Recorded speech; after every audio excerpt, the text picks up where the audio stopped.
El maestro José Briceño ha recibido de parte de Dios un llamado, según lo establecido en Efesios 4:11, al estudio y la disertación del texto sagrado.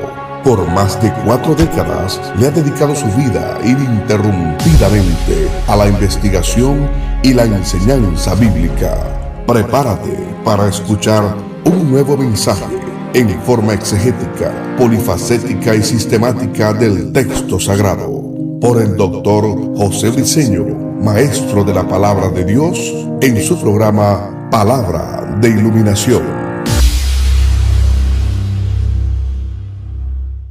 Bendiciones.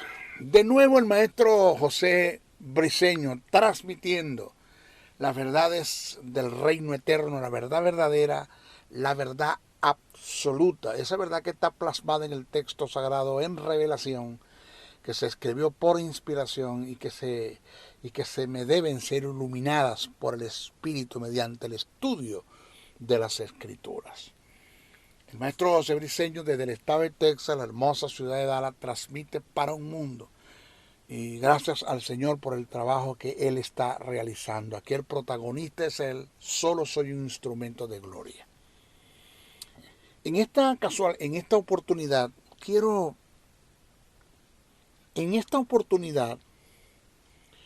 presentar un estudio preciso, conciso y detallado, según lo que está escrito en el texto sagrado, de algo que el apóstol Pablo dejó plasmado, una verdad de reino, una verdad matademonio, que el apóstol Pablo dejó plasmada, pero que muchos, lamentándolo,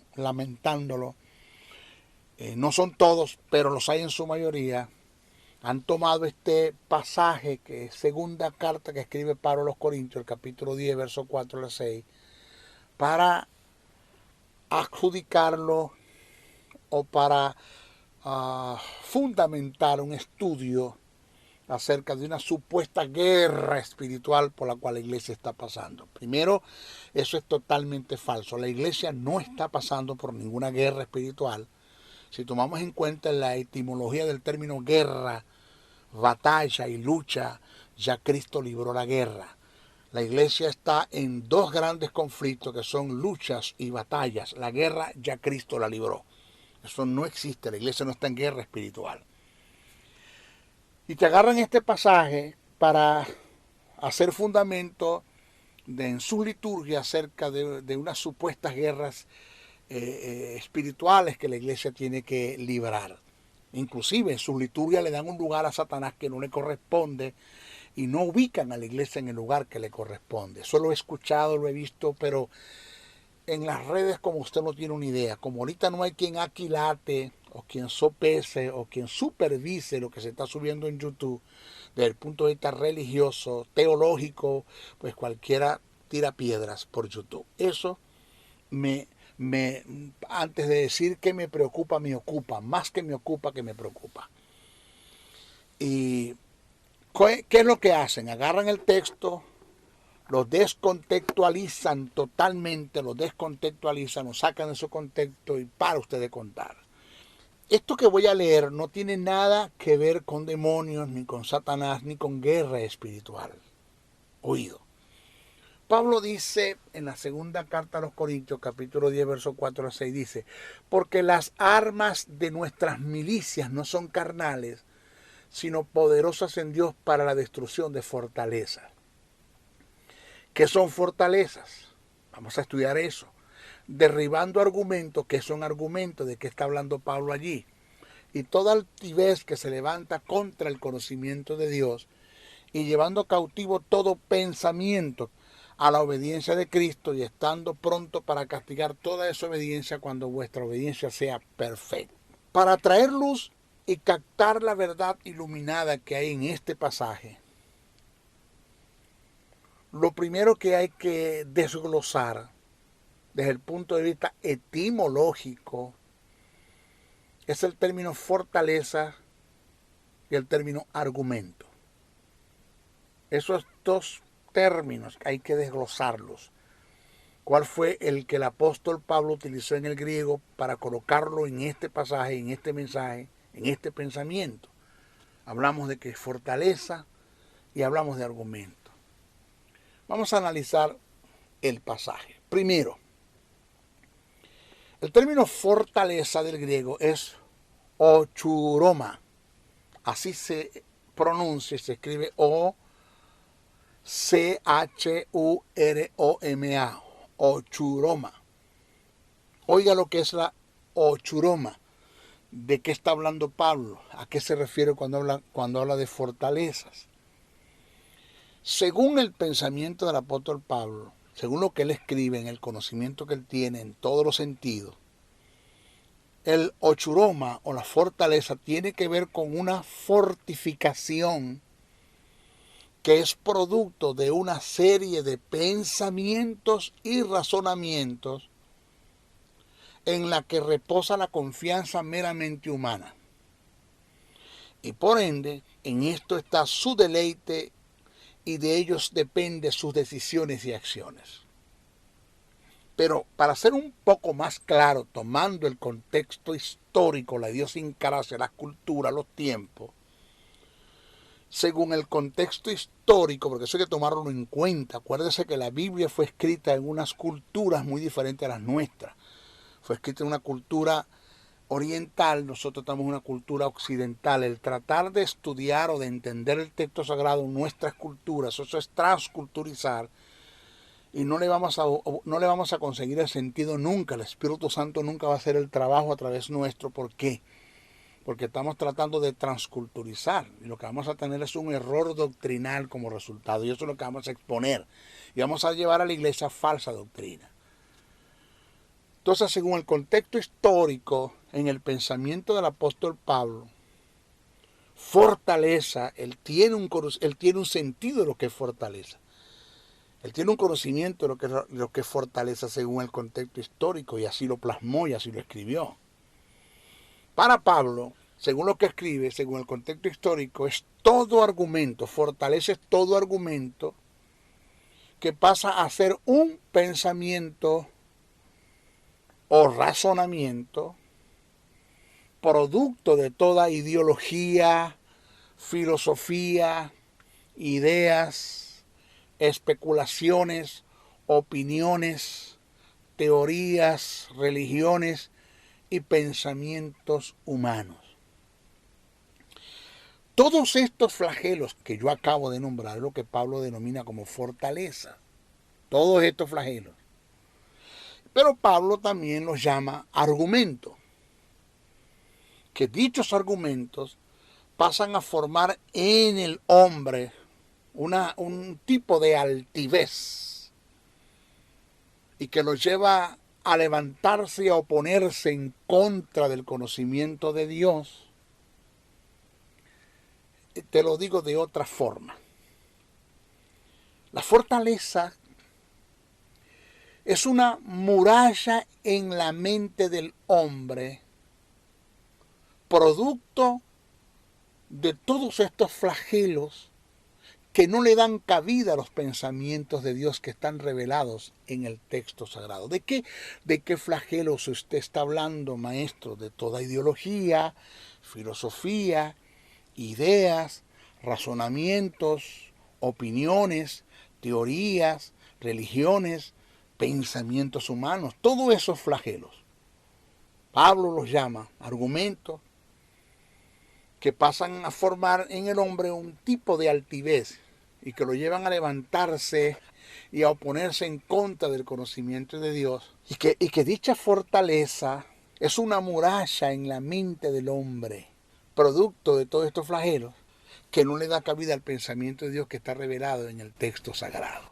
Óigase esto, señores, argumento un poco más detallado, a ver si me agarras. Argumento del griego logismo, que indica unos pensamientos o razonamientos cargados de una mala intención. Ahora, óigase esto. Debemos tomar en cuenta que lo que levanta la fortaleza y a su vez la sostiene son los argumentos. O sea, toda ideología, filosofía, ideas, razonamientos, especulaciones, opiniones, teorías, religiones, todo pensamiento muy propio humanamente que esté en contra de las verdades del reino del Eterno. Todo eso es una fortaleza en la vida del ser humano, aún de los hijos de Dios, que no le da cabida a las verdades del reino eterno. Señores, como maestro lo digo, la lucha más fuerte que el maestro Briceño tiene no es con los demonios, ni con el pecado, ni con la tentación, con los posibles desajustes financieros, posibles enfermedades que puedan venir. ¿No? Hemos pasado por todo eso y todo eso, gracias al Señor, lo hemos superado mediante la intervención del poder del Espíritu Santo, en una fe que deposité en una palabra que Dios me dio, me entré en el reposo de Dios, en el cuidado de Dios, en la paz de Dios, y el Espíritu Santo intervino y resolvió todos esos problemas. Superamos gracias a la intervención del Espíritu. Esto es por gracia. Pero el maestro Briceño, yo podría decir que ni siquiera Dios, porque le pasó a Jesús, ha podido con tantos argumentos y fortalezas y argumentos que hay dentro de la iglesia en el pensamiento de los hombres, ajeno al pensamiento de Dios.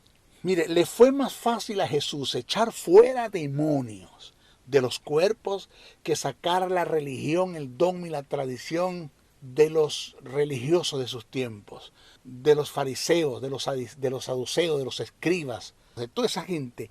Le fue más difícil a Jesús. Con todo, y estamos hablando, señores, del Sanedrín, de los que supuestamente eran la máxima representación de la autoridad de Dios en esos tiempos, y Jesús no pudo echar fuera de ellos tanta basura, tanto fortaleza y tanto argumento que tenían esa gente en su forma de pensar, ajeno al pensamiento de Dios.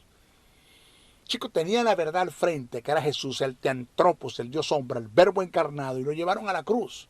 Lo llevaron a la cruz. Lo mismo ha pasado con el maestro Briceño. O sea, tengo 40 años estudiando las Escrituras, estudiándolas, fuertemente estudiándolas, no estoy perdiendo mi tiempo. No digo día y noche, no digo noche y día, que tiene que ver con más entrega.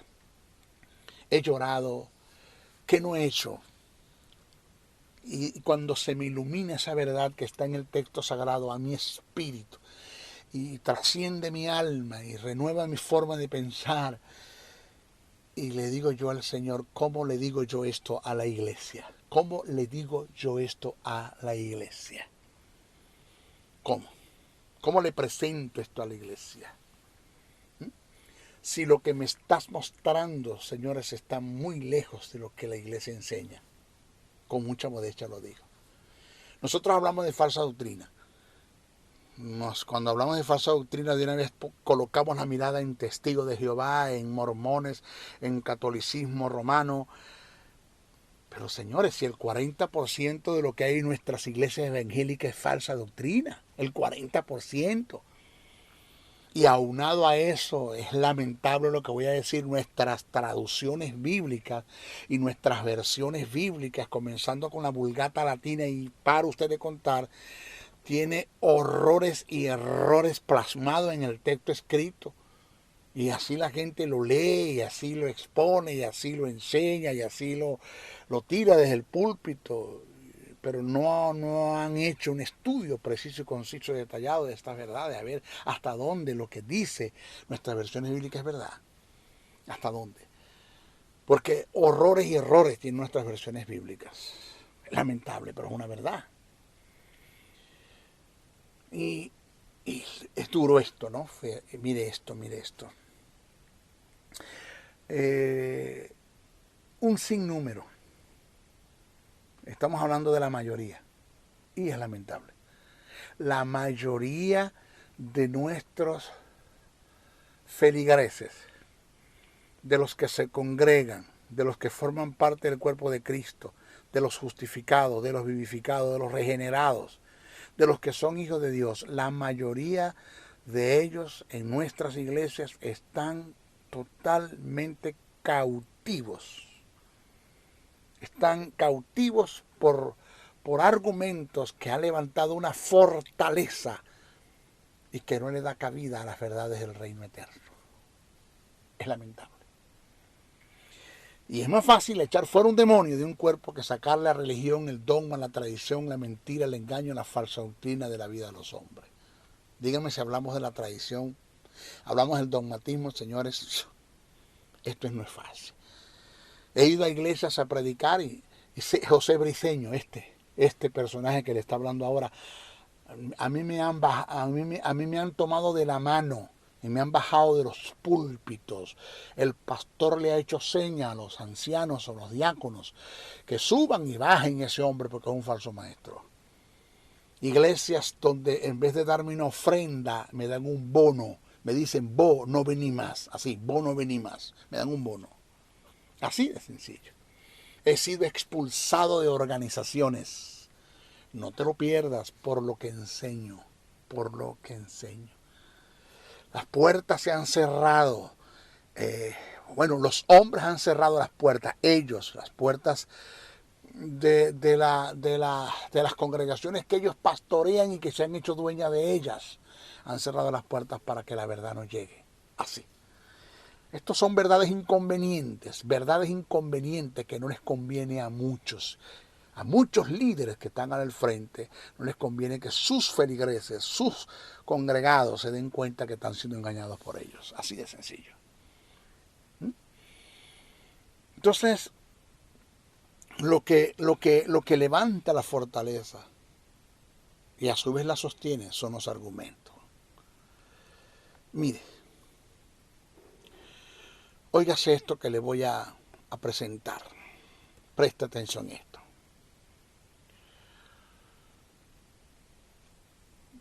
La ideología.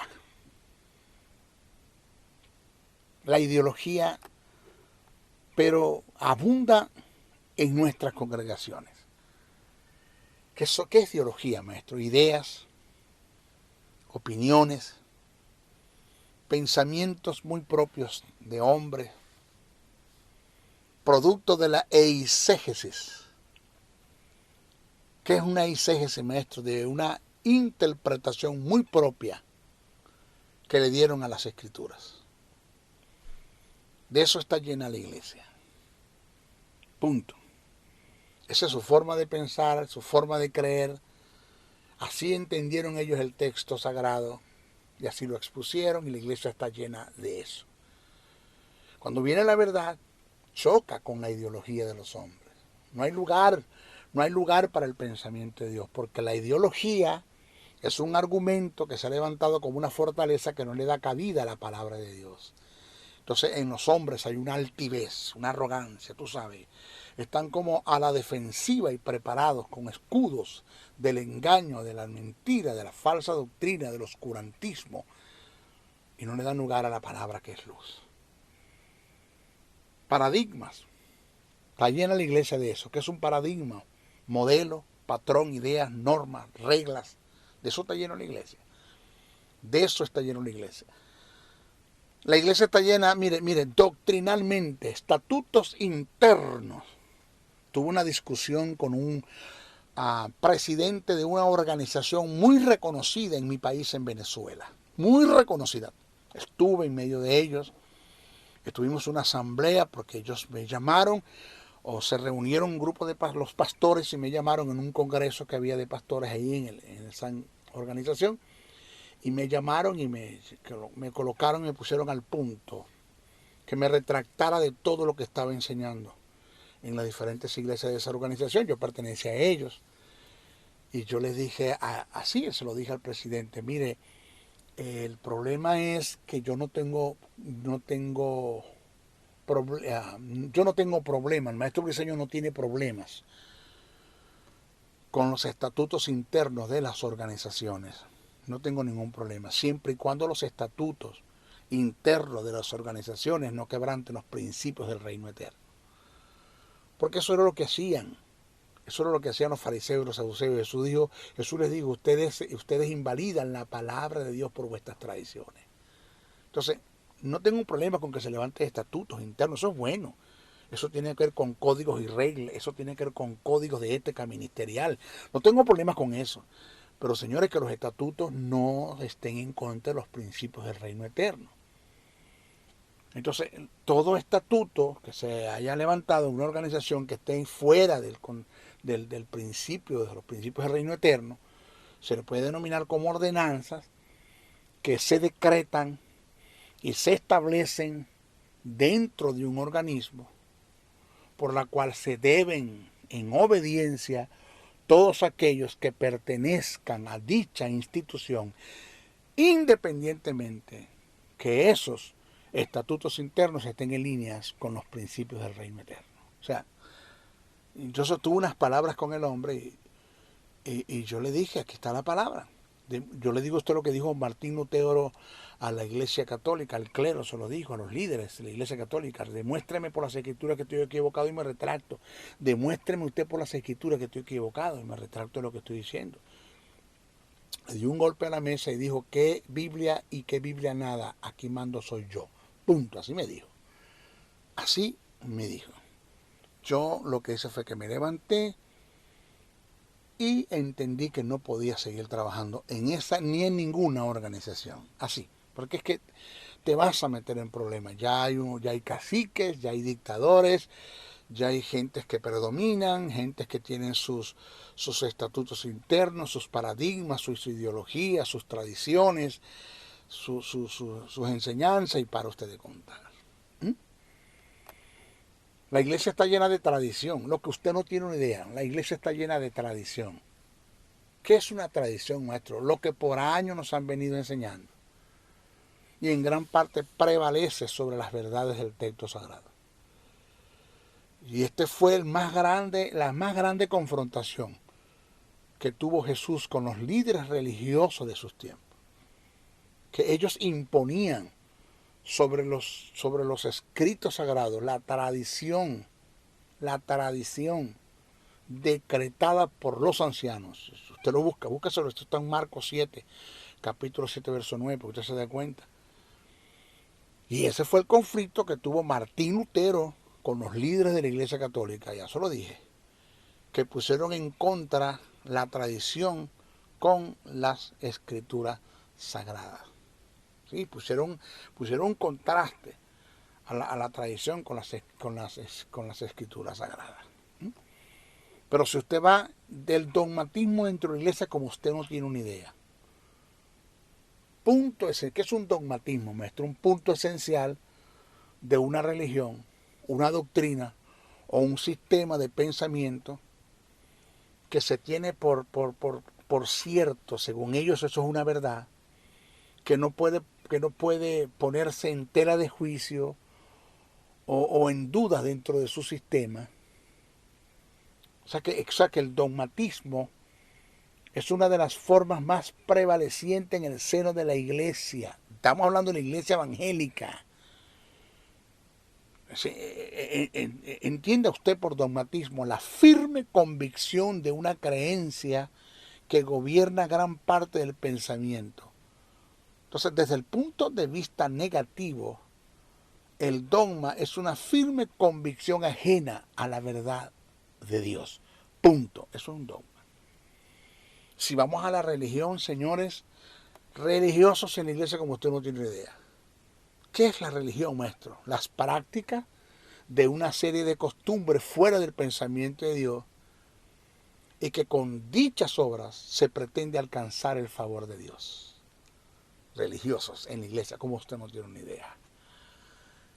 Principios de ocultismo, maestro, dentro de la iglesia hay principios de ocultismo. Todo lo que le estoy nombrando, todo esto son fortalezas y argumentos que están en el pensamiento de muchos en la iglesia, que no le dan lugar a la verdad del reino eterno.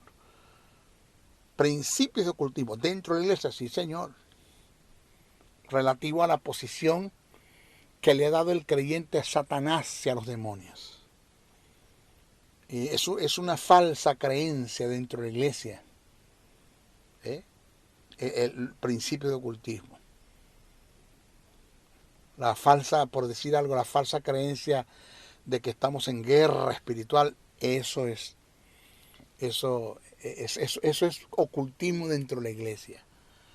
Mire, hacer secciones de liberación en los cristianos, eso es ocultismo dentro de la iglesia. Eso es ocultismo dentro de la iglesia, hacer secciones de liberación. ¿Mm? Acudir a los ministerios de liberación. Es un tipo de ocultismo. Por decir algo, la creencia de que existe un hombre fuerte, eso no es bíblico, eso no es escritural. Cuando Jesús habló del hombre fuerte, está hablando de la condición, está hablando de Satanás, y Jesús, y el hombre más fuerte, Jesús, cuando llegue en su obra vicaria, en su obra de redención, de remisión y propiciación, en la cruz del Calvario, Jesús muere, y cuando resucita es cuando él vence al hombre fuerte que era Satanás. Entró a su propia casa, lo venció, le quitó el botín, dice que lo desarmó y le quitó el botín. Y se lo entregó a quien, a la iglesia. El botín se lo entrega a la iglesia. ¿Quién es el hombre fuerte ahora? La iglesia. Satanás no es el hombre fuerte. Quien es el hombre fuerte es la iglesia. Jesús sigue siendo el hombre más fuerte, porque está sentado a la diestra del Padre con todo poder, dominio, autoridad y fuerza y señorío. De allí ha de venir a juzgar a los vivos y a los muertos. ¿Sí? Entonces no existe un hombre fuerte. Claro, entiendo. Satanás es fuerte donde el hombre lo hace fuerte. Pero si a esto vamos, donde nosotros lleguemos, él se tiene que ir, las tinieblas tienen que retroceder, porque somos la luz del mundo y somos la sal de la tierra, y tenemos el poder del Espíritu Santo, estamos armados, armas que el Señor nos dejó, no estamos inermes, estamos armados, y él tiene que retroceder. Por tanto, no hay hombre fuerte, eso no existe. La idea de echar demonios fuera de los cristianos, un cristiano puede ser influenciado por el mal, por el diablo, influenciado, pero no puede ser posesionado. Eso no es bíblico, eso no es escritural. Eso lo he visto yo, como usted no tiene una idea, por la web, pero como usted no tiene una idea. Si una persona está endemoniada porque un demonio está dentro de él, pues pierde el conocimiento, no tiene ningún sentido, no sabe lo que está haciendo. Si el demonio sale, y cuando sale el demonio despierte, no sabe lo que sucedió. Eso es lo que enseña el texto sagrado. El endemoniado gadareno, cuando Jesús lo dejó libre, dice la Biblia que estaba al lado de Jesús sentado con su juicio cabal. Él no sabía lo que estaba haciendo ni lo que hacía. Cuando despertó se sintió libre y estaba al lado de Jesús. Una persona que esté endemoniada, no sabe lo que pasó. Después de ser libre no sabe lo que pasó. Un cristiano no puede ser endemoniado, puede ser influenciado, pero no endemoniado. Eso se llama ocultismo dentro de la iglesia. Eso son creencias, son fortalezas y dogmatismos que hay dentro de la iglesia. ¿Cuándo la palabra puede hacerla ver? ¿Cuándo el Espíritu Santo puede hacer su obra a través de una persona que está atada a estas mentiras, estos engaños, esta falsa doctrina? Las prácticas de supuestas liberaciones, sometiendo a los creyentes a secciones. ¿Dónde señala la Biblia eso? Búsqueme eso en la Biblia. ¿Dónde está eso en la Biblia? Los apóstoles lo enseñaron, Jesús lo dijo. ¿Dónde está eso? Búsquemelo en la Biblia. No está, eso no lo va a conseguir usted en ninguna parte. Porque eso es una idea de hombre, eso es influencia satánica, eso es una enseñanza diabólica, eso son tinieblas dentro de la iglesia. Los demonios han confundido, el diablo ha confundido a nuestros feligreses para que enseñen esas mentiras. El creer que hay maldiciones ancestrales y generacionales que se heredan por venir de un linaje familiar. Yo creo en las maldiciones ancestrales y generacionales, como decir las enfermedades, pero eso es una maldición que se rompió en la cruz del Calvario. Cuando yo deposito la fe en lo que dice el texto, que por su herida yo fui sano, yo no tengo que llevar las maldiciones, las enfermedades de mis padres, yo no tengo que llevar eso. Creo en las maldiciones ancestrales y generacionales como patrones de conducta, pero creo que eso se puede romper. Yo puedo romper con eso. Esto no es cuestión de que me unjan con aceite, ni que me oren, ni que vaya a secciones. Yo rompo con esa maldición. Porque en mi caso, en el caso de la familia Briceño, el único hijo de Guillermo Briceño que no se ha divorciado soy yo. Todos son divorciados. El único que no se ha divorciado soy yo, que mantengo un matrimonio por 35 años. O sea que yo rompí con esa maldición. A mí no me llegó esa maldición. Fue totalmente quebrantada, así de sencillo. Todo eso que acabo de nombrar se llama ocultismo dentro de la iglesia, que esa es la creencia de muchos dentro de las congregaciones. Lo practican, lo viven, así lo creen y están atados a esa mentira, falsa doctrina, esa tiniebla, están atados a eso. Bueno, ¿qué podemos hacer? Venimos y enseñamos la verdad, la gente la rechaza. El maestro Briceño está equivocado, reprendo al diablo. No oigan a ese hombre.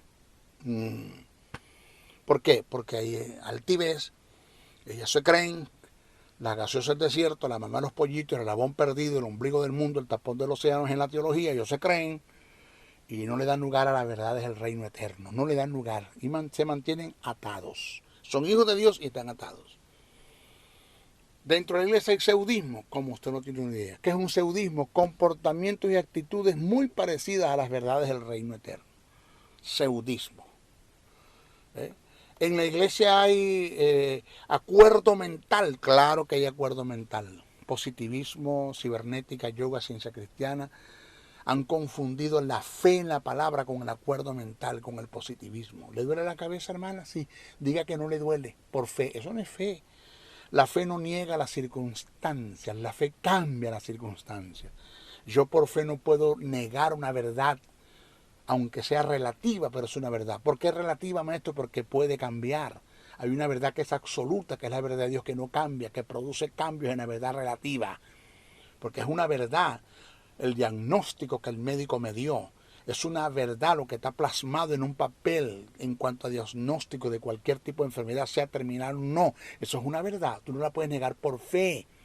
Pero sí puedes decir que aunque sea una verdad, pero es relativa porque está sujeta a cambio, porque por la verdad absoluta, que es la que dice la palabra, que por sus heridas yo fui sano, yo deposito mi fin en esa verdad, yo vivo en paz, entro en el reposo de mi Padre, en el cuidado de mi Dios, el Espíritu Santo interviene por la fe que deposité en la palabra, en la paz que yo estoy viviendo y solvento el problema y estirpa el cáncer o sana la enfermedad. Así sí funciona, pero no me la niegues, porque eso es positivismo, acuerdo mental, cibernética, yoga, ciencia cristiana, eso es acuerdo mental, eso es basura dentro de la iglesia, y así están creyendo muchos. O sea que hay unas fortalezas, hay un dogmatismo, una forma de pensar, una forma de creer, una falsa doctrina, el cual el Espíritu Santo nunca va a poder operar. Tenemos catolicismo romano como usted no tiene una iglesia. Catolicismo romano como usted no tiene una iglesia. Prácticas. ¿Qué es catolicismo romano? Prácticas que se dan dentro de la iglesia universal, traída a la iglesia cristiana. Eso es catolicismo romano. Prácticas que se dan dentro de la iglesia universal, la iglesia católica, traída a la iglesia cristiana. ¿Cuáles son esas, maestro? Por ejemplo, la presentación de niños en su inocencia. Ya hay organizaciones, y que evangélicas, y que protestantes, y pastores que están vendidos a eso. Pastores que están vendidos, que están haciendo prácticas de bautismo en los inocentes. Así. Segundo, el ser bautizado para participar de los elementos de la cena. ¿Dónde dice la Biblia que yo tengo que ser bautizado en agua para formar parte de la cena del Señor? Búsqueme eso en la Biblia, propóngamelo, pero llámeme, escríbame, búsqueme en la Biblia, ¿dónde dice la Biblia que yo tengo que ser bautizado para tomar la cena del Señor? Búsqueme eso en la Biblia, ¿dónde está eso? Eso es catolicismo romano, eso es una mala interpretación que se le dio a las Escrituras, eso está dentro de la iglesia. La práctica de la cena del Señor es parte de mi vida devocional, tú no me la puedes negar. Es como que tú me dijeras que para yo orar, que para yo ofrendar mi dinero, o para ayunar, o para tener una vigilia, o para tener una vida de intimidad con Dios, o para cantar adoración, yo tengo que ser bautizado. No, el tomar la cena es parte de mi vida devocional, tú no me la puedes negar. Y en ninguna parte de la Biblia dice que yo tengo que ser bautizado para tomar la cena. Yo debo tener conocimiento preciso y conciso en relación a lo que es la cena del Señor, la institución de la cena del Señor, qué representa la cena del Señor, qué representan cada uno de los elementos, por qué se toma la cena del Señor. Así como los judíos tenían que tener conocimiento de las Pascuas, yo tengo que tener conocimiento de lo que es la cena. Yo tengo que discernir. Pablo dijo, discierne lo que estás haciendo, ten conocimiento de lo que estás haciendo, si no la estás tomando indignamente. Eso es otra cosa. Pero no es que yo tengo que ser bautizado. ungir con aceite, por ejemplo, el ungimiento con aceite. Yo tengo un estudio en YouTube que habla acerca de eso. El ungir con aceite en este tiempo no es bíblico, no es escritural. El aceite es el agua bendita de los evangélicos. Eso es. El ungir con aceite en este tiempo no es bíblico.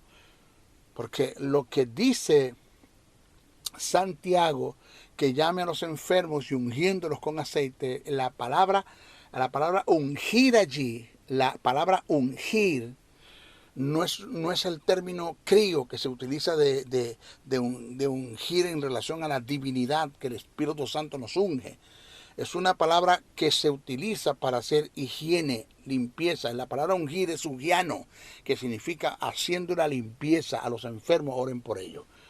La palabra ungir no tiene nada que ver con lo divino, tiene que ver con lo higiene, según lo que Santiago expresa allí. Entonces, se está tomando aceite para ungir a los enfermos, pero yo fui ungido por el Espíritu Santo. Si el aceite es tipo del Espíritu, y el Espíritu es el antetipo, ¿por qué seguir usando aceite que es el tipo si ya tengo el antetipo en mí? Jesús es el antetipo del Cordero que se sacrificaba en el Antiguo Testamento. El Cordero que se sacrificaba en el Antiguo Testamento era el tipo, una sombra de lo que debía de venir, del original. Jesús es el antetipo, que es el cumplimiento del tipo. Y si el antetipo ya está, ¿para qué seguir usando tipos? ¿Para qué seguir matando cordero? Igual. Si el aceite es tipo del Espíritu, ¿para qué seguir usando aceite si ya tenemos el antetipo, que es el Espíritu Santo en nosotros? Ya somos ungidos. Eso es catolicismo romano, eso es el agua bendita de los evangélicos. Y los pactos como indulgencia. Entonces, todo esto que acabo de presentar, señores, son fortalezas que están en la forma de pensar de mucha gente en nuestras iglesias, que vienen siendo, que dichas fortalezas vienen siendo argumentos. Todo esto que acabo de presentar es una fortaleza, son argumentos, son falsas doctrinas que le han hecho daño en gran parte al avance del reino eterno. La mezcla de las múltiples creencias dentro de la iglesia ajena del pensamiento de Dios, porque hay una mezcla. Todo esto que acabo de nombrar, esto está mezclado. ¿Sabe cómo se llama toda esa mezcla? De todo eso, de toda esa forma de pensar de la gente dentro de la iglesia, se llama sincretismo. Sincretismo. ¿Qué es el sincretismo? Es el conjunto de ideas o de pensamientos basadas en doctrinas que están opuestas a una verdad. Las múltiples fortalezas, señores, las múltiples argumentos que hay dentro de la iglesia que no la deja avanzar en la verdad del reino. El sincretismo ha traído como resultado la más grande fragmentación y desorganización interna de la vida en la vida del Hijo de Dios. Y en el peor de los casos en la iglesia como el cuerpo de Cristo. Entonces, mire, solo el descubrir el caminar en lo absoluto, el descubrir y caminar en lo absoluto, o el pensamiento de Dios iluminado por el Espíritu Santo, nos llevará a ser como personas un organismo y una potencia mundial. Entonces, señores, maestro, ¿cómo derribamos los argumentos para que caigan las fortalezas? Porque lo que sostiene la fortaleza son los argumentos. ¿Cómo derribamos los argumentos para que caiga la fortaleza? A través de la verdad y el conocimiento de Dios que está revelado en su palabra. Así. A través de la verdad y el conocimiento de Dios que está revelado en su palabra. Ore, ayune y vigile todo lo que usted quiera. Eso no va a caer ni por oración, ni por ayuno, ni por vigilia, sino por el conocimiento de las verdades del reino eterno. Cuando se te son iluminadas esas verdades, que están plasmadas en revelación, que se escribieron por inspiración. Entonces, si los argumentos vienen a estar en contra del conocimiento de Dios, es lógico que el conocimiento de Dios, de su palabra, de la verdad verdadera, de la verdad absoluta, sea el que derribe todo argumento. Entonces, al derribar el argumento, se destruye la fortaleza. Al destruir la fortaleza, hay lugar para el conocimiento de Dios. Al darle lugar al conocimiento, viene como resultado la obediencia. Al estar en obediencia, se acaba la altivez. Al no haber altivez, se castiga toda desobediencia porque no hay lugar para la rebeldía. ¿Así? Entonces, escuche, este consejo que le da el maestro Briceño. Para no tener argumentos que levanten fortaleza, que estén en contra de la verdad de Dios y que por ende nos lleven a la desobediencia, usted y yo, porque no escapo de eso, debemos tener cuidado con todo aquello que percibe nuestro sentido físico y filtrarlos por la palabra de Dios. Debemos ser selectos con lo que leemos, con lo que oímos y con lo que vemos. Por eso Pablo dijo: todo lo verdadero, todo lo honesto, todo lo justo, todo lo amable, todo lo de buen nombre, todo lo virtuoso, en esto pensad. Eso está en Filipenses 4:18. ¿Por qué Pablo nos manda a meditar en estas virtudes? Porque ellas no corrompen nuestra mente, y al no corromper nuestra mente, no corromperán nuestras acciones. Todas estas virtudes que acabo de decir en el texto, todo lo verdadero, todo lo honesto, todo lo justo, todo lo amable, todo lo de buen nombre, todo lo virtuoso, esto que el apóstol Pablo manda al que usted medite en eso, ellas no levantan fortalezas ni traen argumentos a nuestra forma de pensar. Pablo dijo: las malas conversaciones corrompen las buenas costumbres. ¿Por qué corrompen las buenas costumbres, las malas conversaciones? Porque al corromper tu mente se levanta una fortaleza, se levanta un argumento, y por ende así tú vas a accionar, así tú vas a vivir en desobediencia. No hay lugar para el pensamiento de ello. Entonces, de allí la importancia de que nuestro Dios, nuestro Padre eterno, nuestro hermano Jesús y nuestro Espíritu Santo logren renovar nuestra forma de pensar, llevándonos una mente espiritual, conduciéndonos a una verdad genuina, producto del conocimiento de las verdades del reino eterno. Una vez que nosotros logremos, o que el Espíritu Santo logre renovar nuestra forma de pensar, que es su propósito, colocar en nosotros el pensamiento de Dios, darnos a conocer cómo Dios piensa, se van a caer todas las fortalezas y todos los argumentos. Y vamos a empezar a meditar en eso, a caminar en eso, a depositar la fe en eso.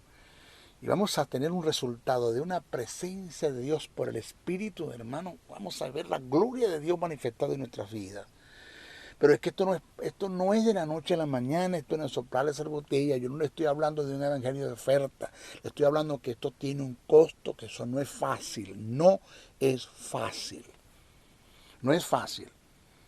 Señores, sacar a una persona que tiene 40 años pensando algo como doctrina, buena doctrina, y no es fácil el hacerle entender que está equivocado en una hora de predicación. Con todo y que yo tenga la verdad, no va a ser fácil, pues tiene 40 años en eso, está lleno de tradición, de dogma, de religión. Tiene un argumento y una fortaleza, tiene una fortaleza y un argumento muy levantada, señores, que va a costar, no va a ser fácil, ¿ok?